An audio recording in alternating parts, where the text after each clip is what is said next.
What's up, everybody? It's Craig here, back again with another video. We're here with a more casual video, me just at the computer screen again. And as we get closer to this election, we're going to be seeing a lot more models that come about. Forecasting models. One that you might be familiar with is 538, Nate Silver. Those are really big. That's a really big model, probably the biggest one. And as these come out, I want to give my little critiques of them because some of them are kind of egregious. And one that's particularly egregious in my mind is one done by a woman named Rachel Bitecofer. And she has this brilliant theory that she thinks of something called negative partisanship, that nobody is voting for Donald Trump. Nobody is voting for Joe Biden. Basically, if you're voting for Donald Trump, you're voting against Joe Biden, and if you're voting for Joe Biden, you're doing it because you're voting against Donald Trump, which I don't necessarily. I do agree with that from the Joe Biden perspective. I don't think many people are voting for Joe Biden. I think they're doing it because he is not Trump. He's a ham sandwich candidate, which I believe I've talked about before. He is just an easy alternative, bland alternative. I'll vote for a rock over Donald Trump, that sort of sentiment. And Donald Trump supporters, he has much better enthusiasm. So what that means is there's a lot more people that are voting for Donald Trump. His base is very enthusiastic about Donald Trump. It's almost like a cult of personality. So those people are doing a positive vote, is what I would like to call it. A positive vote is I'm voting for Donald Trump. A negative vote is I'm not voting for Joe Biden. I'm voting against Donald Trump. That's what we call a negative vote. And it's not positive as like it's good or negative as it's bad. It's negative as the lack of action, the lack of enthusiasm. So let's look at her model here. She has, so we can see this gray is like a toss-ups. Georgia's a toss-up, which is kind of a controversial one. And leans, Texas, Ohio. That's not too out of the ordinary. Montana likely are. A lot of people would disagree with that. I don't necessarily disagree with that. I mean, I get where she's coming from there. Montana's a highly elastic state, meaning that it swings a lot. And if Joe Biden increases in the popular vote, it can become contentious. But if she's going to have Montana up there, I would put Alaska there first. That would be my suggestion. And then we have lean states, the upper Midwest, fine. Arizona, lean Democrat. That's a controversial one. Most people see Arizona as a toss-up, but I think people are very bullish on Biden in Arizona in recent weeks because of Mark Kelly's overperformance and because of lay trends and lay demographics. But what's the worst part of this model? So her whole thesis is that there's no swing voters in the world. Everyone's already decided on Donald Trump and Joe Biden, which is somewhat true. There were a lot more undecided voters in 2016 than there were in 2020, or there are in 2020 right now, if you just look at the polling data. So what that means is the election can't swing too much in either direction. If Joe Biden wins all the undecided voters, the outcome won't be that much different than if Joe Biden or if Donald Trump wins all the swing voters. It will be a big difference, but not as much as it would have been in 2016. In 2016, the undecided voters swung towards Donald Trump at the end of the race, and because of so many undecided voters, there was a wide range of outcomes. You saw maps that said that Utah could flip. Idaho could flip because of the Mormon vote.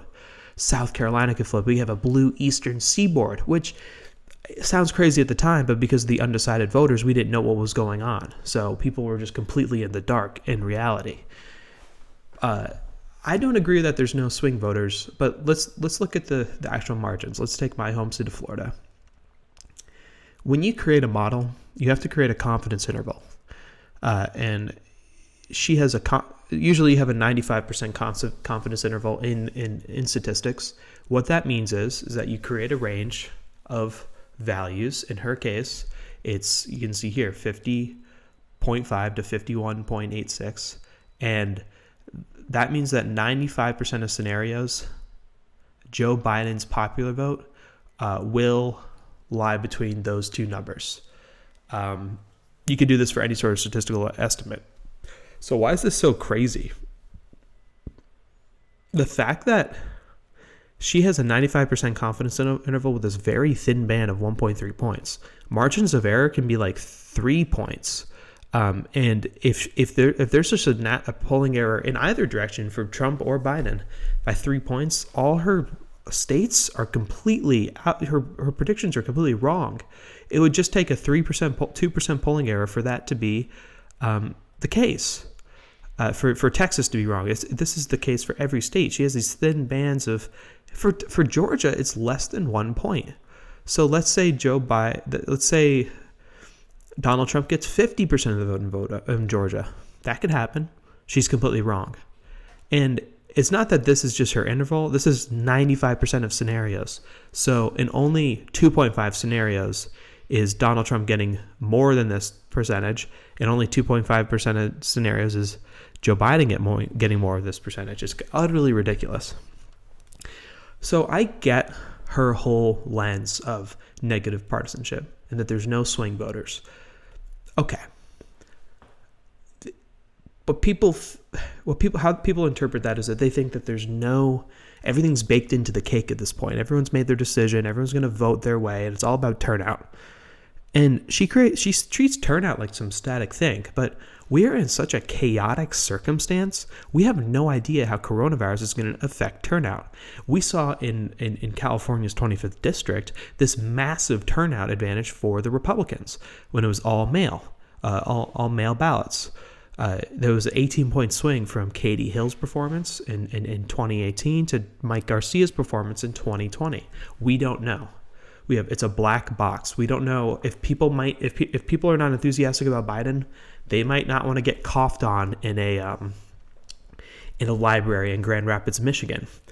We have to treat coronavirus like a constant snowstorm, because you'll hear a lot of people say, "Oh, if there wasn't a snowstorm in Iowa in 2016 or some election, the election could go the other way," which is completely true. If there's more obstacles like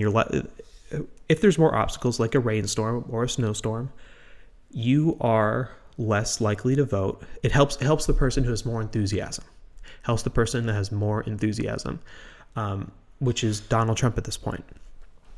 And I think that coronavirus is equivalent to a snowstorm. Who's more likely to go out and vote and get coughed on in a library or a church in Grand Rapids, Michigan, and stand in line with a bunch of people and everyone's coughing, your saliva's spewing everywhere? Is it the avid Trump voter who will walk over glass to vote for Donald Trump? Or is it the apathetic person who claims that they're voting for Biden in like an Ipsos poll? Okay. I think there's going to be a lot of people who claim that they're going to vote for Biden in polls, and then they're not going to turn out because of coronavirus. We have no idea. And these same, frankly, Democrats who claim that coronavirus is going to be terrible, only going to get worse, claim that it's not going to affect turnout. It is. It's a black box. So instead of having the swing voters be the chaotic variable here, we have the turnout being the chaotic variable. I know there's not many undecided voters, but the question is not how many undecided voters there are. It's who's going to turn out. And we are in the most chaotic time, unpredictable election that we've ever been in because of coronavirus. It could completely skew the turnout, and we could get completely lopsided results in either direction. We don't know. Look at California 25. It's one data point, but it was a crazy, disproportionate turnout advantage for the Republican voters. If you think about like a year ago, you wouldn't be able to perceive that this was the case, that the coronavirus situation was the case. So how can you claim to know what's going to happen in 6 months? You can't, especially with this. At least Sabato has a high confidence interval, and they think that, they give you a lot of uncertainty, which is fair. We don't know what's going to go on. But in this scenario, 1.5 points it's half a point in Iowa, you can predict the election? Come on, Rachel, you're better than that. You're smarter than that. You really think you can predict? We're in the most chaotic, unpredictable election in our lifetimes since probably World War II.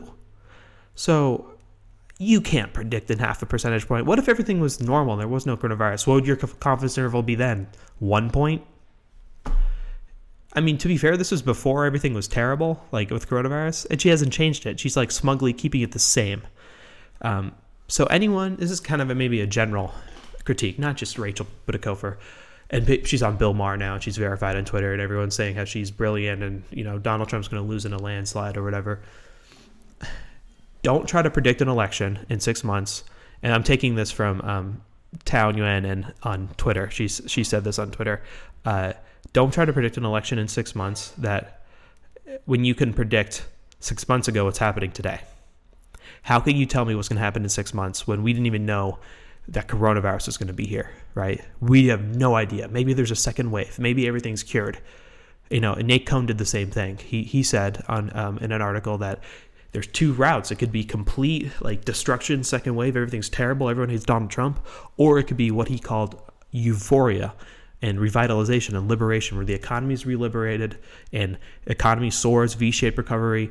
Both those scenarios could happen. And you don't know, Rachel. You have no idea. And no one else does. Not even Anthony Fauci does. So I think a lot of people need to be, check their egos at the door, and just wait. People are so jumpy to create predictions. Just wait till we get more data. Well, let's wait till like September when we actually get polling data that's closer to the election and see how this coronavirus thing shapes out. We have no idea what's going to happen over the summer.